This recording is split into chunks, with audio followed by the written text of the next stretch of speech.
Quem creu na nossa pregação? A quem foi revelado o braço do Senhor? Porque foi subindo como renovo perante ele, como raiz de uma terra seca. Não tinha aparência nem formosura. Olhámos, mas nenhuma beleza havia que nos agradasse. Era desprezado e o mais rejeitado entre os homens, homem de dores, e que sabe o que é padecer. E como um de quem os homens escondem o rosto, era desprezado, e dele não fizemos caso. Certamente, ele tomou sobre si as nossas enfermidades e as nossas dores, levou sobre si. E nós o reputávamos por aflito, ferido de Deus e oprimido. Mas ele foi traspassado pelas nossas transgressões, moídos pela nossa iniquidade. O castigo que nos traz a paz estava sobre ele, e pelas suas pisaduras fomos sarados. Todos nós andávamos desgarrados como ovelhas, cada um se desviava pelo caminho, mas o Senhor fez cair sobre ele a iniquidade de nós todos. Ele foi oprimido e humilhado, mas não abriu a boca. Como cordeiro foi levado ao matadouro, e como ovelha muda perante os seus tosqueadores, ele não abriu a boca. Por juízo opressor foi arrebatado, e de sua linhagem, quem dela cogitou? Porquanto foi cortado da terra dos viventes, por causa da transgressão do meu povo. Foi ele ferido, designaram-lhe a sepultura com os perversos, mas com o rico esteve na sua morte. Posto que nunca fez injustiça e nem dolo algum se achou em sua boca. Todavia, o Senhor agradou moê-lo, fazendo-o enfermar. Quando der ele a sua alma como oferta pelo pecado, verá a sua posteridade, prolongará os seus dias, e a vontade do Senhor prosperará nas suas mãos. Ele verá o fruto do penoso trabalho de sua alma. Ficará satisfeito meu servo justo. Com o seu conhecimento justificará muitos, porque as iniquidades deles levará sobre si. Por isso eu lhe darei muitos como a sua parte, e com os poderosos repartirá ele o despojo. Porquanto derramou a sua alma na morte, foi cortado com os transgressores, contudo levou sobre si o pecado de muitos, e pelos transgressores intercedeu. Todos nós andávamos desgarrados como ovelha, cada um pelo seu caminho, mas o Senhor fez cair sobre ele, pode sentar, meu irmão, a nossa iniquidade.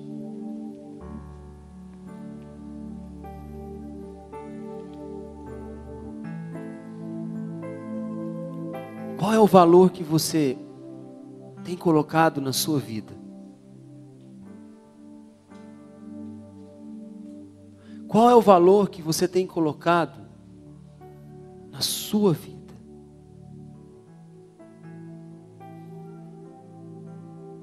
A palavra diz que nós éramos os pecadores. Em nós havia o pecado, o dolo, o erro, não nele. Nós é que andávamos desgarrados, desviados pelo nosso próprio caminho. Ele não. Mas cumpre a Deus lançar sobre ele os nossos pecados. Deus pegou o que ele tinha de mais valor, que era seu filho. Entregou para sofrer horrivelmente. Pois a palavra diz, homem de dores, e que sabe o que é padecer. Foi pregado entre criminosos, mas era rico, porque nele não havia pecado nem injustiça.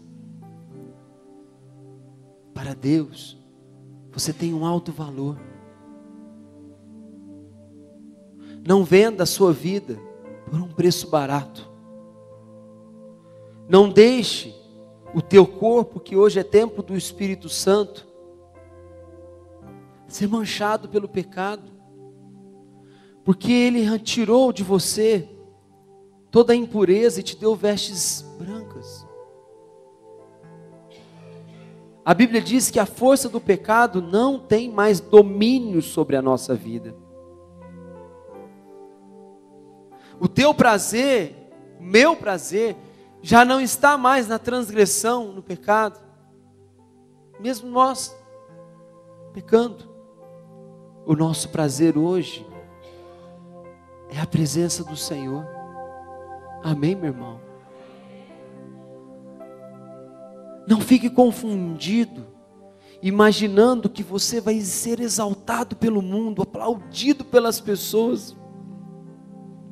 Porque se o seu mestre maior, em que você se espelha, quem se espelha em Jesus Cristo aqui? Levante a sua mão. Ele não foi. Ele não esteve com os poderosos. Pelo contrário, a palavra diz que ele foi rejeitado por muitos. Não espere que o mundo venha te aplaudir e que você receba todas as condolências, receba todos os aplausos do mundo. Porque para nós, meu irmão, basta o favor de Deus. Nós descendemos da tribo de Levi, que quando foi repartida a herança, o povo de Israel, eles não tinham parte na herança, mas a herança deles era o Senhor. Amém, meu irmão? Nós vivemos aqui neste mundo com o melhor que Deus nos dá, porque Ele diz que se quiserdes e me ouvides, você vai comer o melhor dessa terra. Mas nada disso pode ser o valor que ocupa o nosso coração. Porque Jesus Cristo não se impressionou nada que algum daqueles pessoas pudesse oferecer a Ele. Nós vemos que Moisés, ele estava no palácio, ele seria o próximo faraó, porque o faraó amava muito ele. Mas quando ele descobriu que o valor dele não estava naquele palácio, mas estava em Deus, Deus levantou ele por uma causa maior: alcançar a terra prometida. Eu não ouvi nenhum amém aqui. Quantos aqui querem alcançar a sua terra prometida? Diga glória a Deus. Ele começou a almejar a sua terra prometida. Deus pôs um valor muito grande em mim e você, meu irmão, para que nós possamos lutar pela nossa terra prometida. Não deixe que nada deste mundo possa desviar o teu olhar da tua terra prometida, que é a vida eterna. Há uma Jerusalém celestial que nos aguarda, e que nós não sabemos, meu irmão, há quanto tempo ela está para se aproximar de nós. Não sabemos, porque o Senhor diz: pode ser hoje, pode ser num piscar de olhos, pode ser amanhã, pode ser daqui uma semana. E aí ele diz assim: prepara-te, meu povo. Israel quer dizer meu povo, para encontrar comigo. Há um grande homem de Deus que diz assim: viva hoje como se Jesus voltasse amanhã.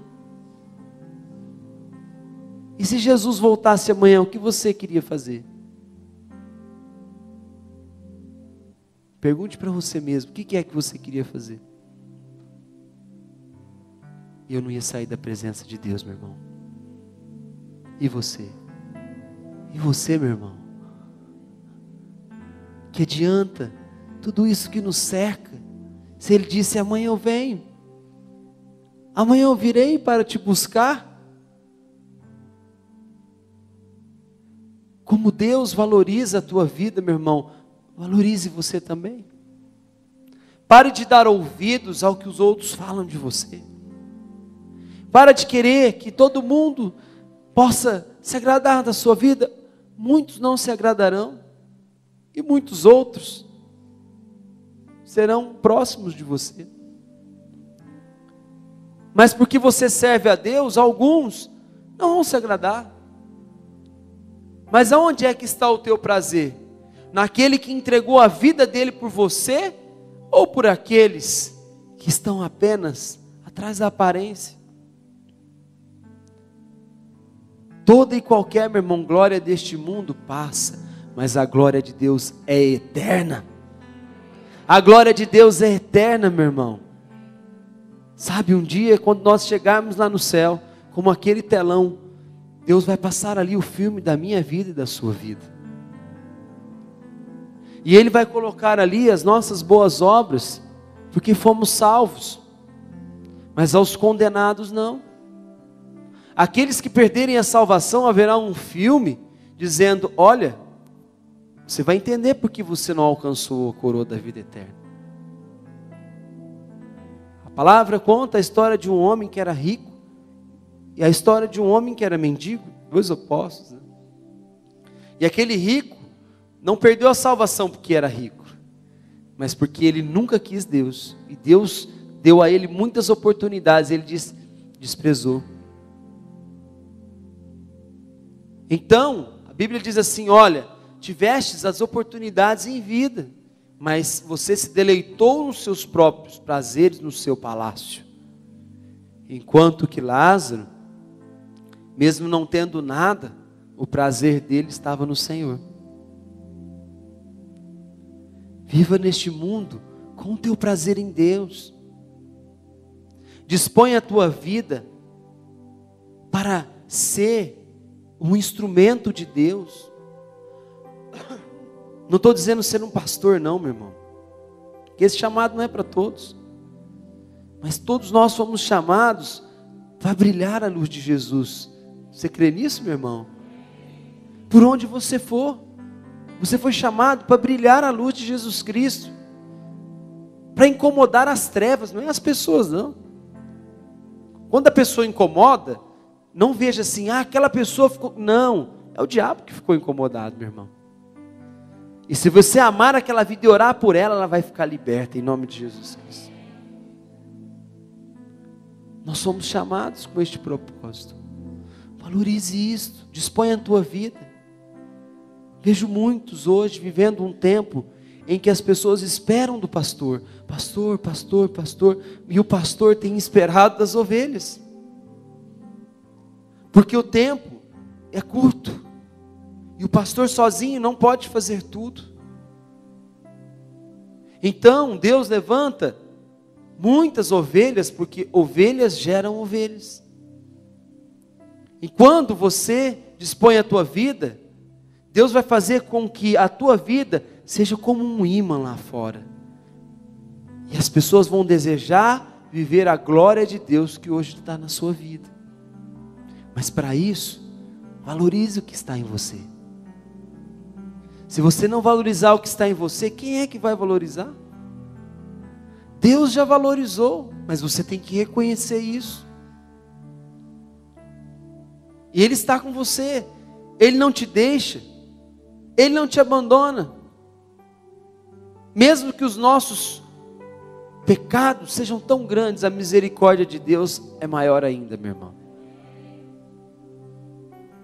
Os soberbos Deus rejeita, mas os humildes Ele recebe.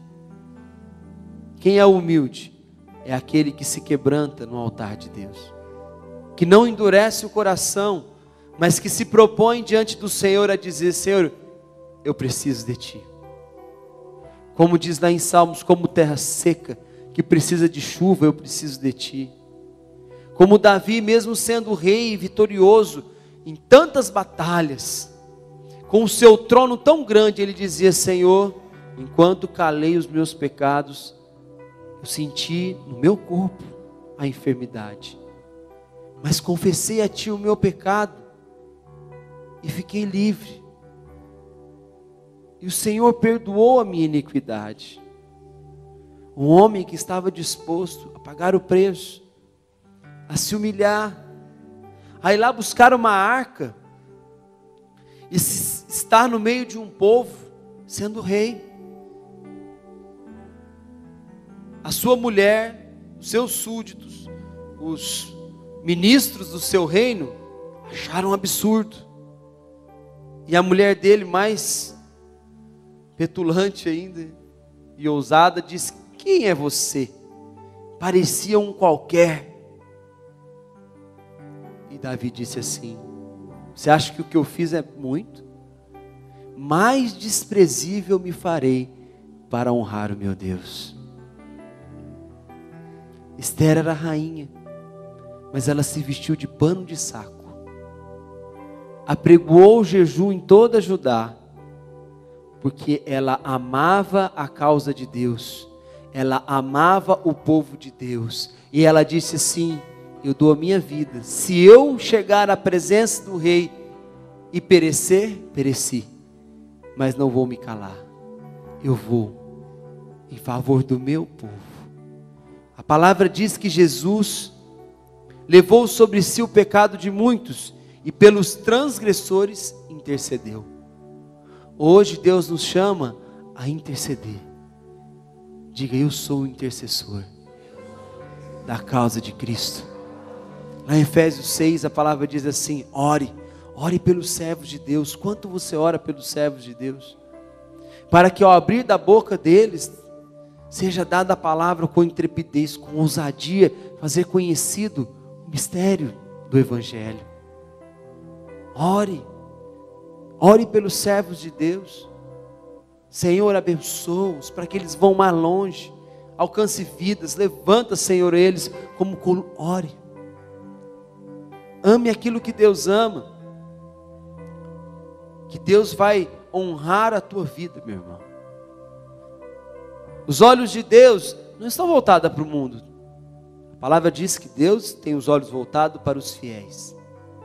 Deus tem os olhos voltados para a tua vida. E as nossas atitudes podem agradar a Deus ou desagradar a Deus. Não é verdade? Quando eu casei, os meus olhos era para minha esposa só, e ela para mim. Agora quando eu chego em casa, os olhos dela estão nas crianças. Principalmente com o Pedro. A tomada, a televisão. Não é? Porque o cuidado dela está com os filhos. Muito mais Deus, meu irmão. E quando o filho faz algo agradável, a mãe fica feliz. Mas quando ele faz algo errado, fica bravo, fica triste também. O pai fica triste. Que as nossas atitudes, diga que as minhas atitudes glorifiquem ao Pai. Fica de pé, meu irmão, no nome de Jesus Cristo.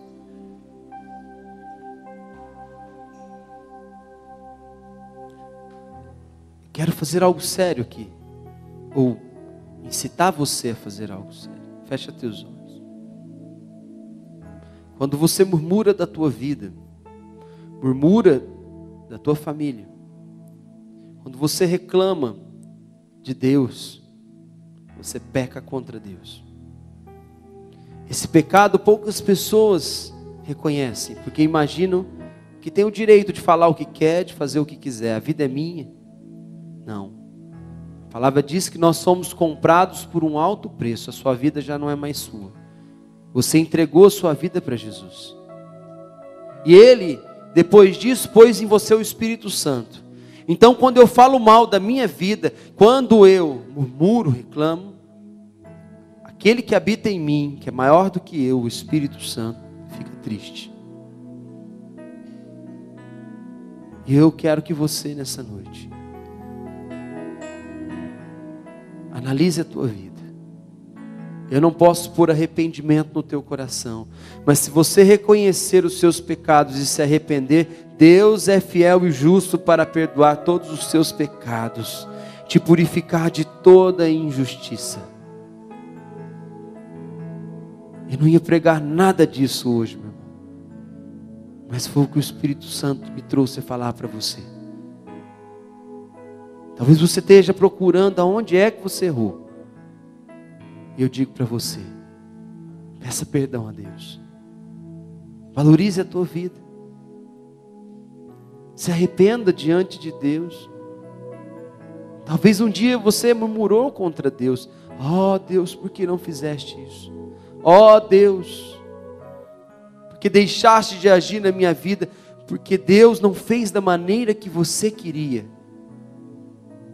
Mas espera lá, quem é Deus? É você? Ou Ele é Deus e você é servo? O servo do Senhor dizia, fala que o teu servo ouve. Quando Deus fala, quando Deus age, Ele sempre faz o melhor. Mesmo quando nós não entendemos. Até mesmo na morte. Nós não entendemos nada. Muitas coisas de Deus são mistérios. Mas a palavra diz que a vontade de Deus é boa, perfeita e agradável para a nossa vida.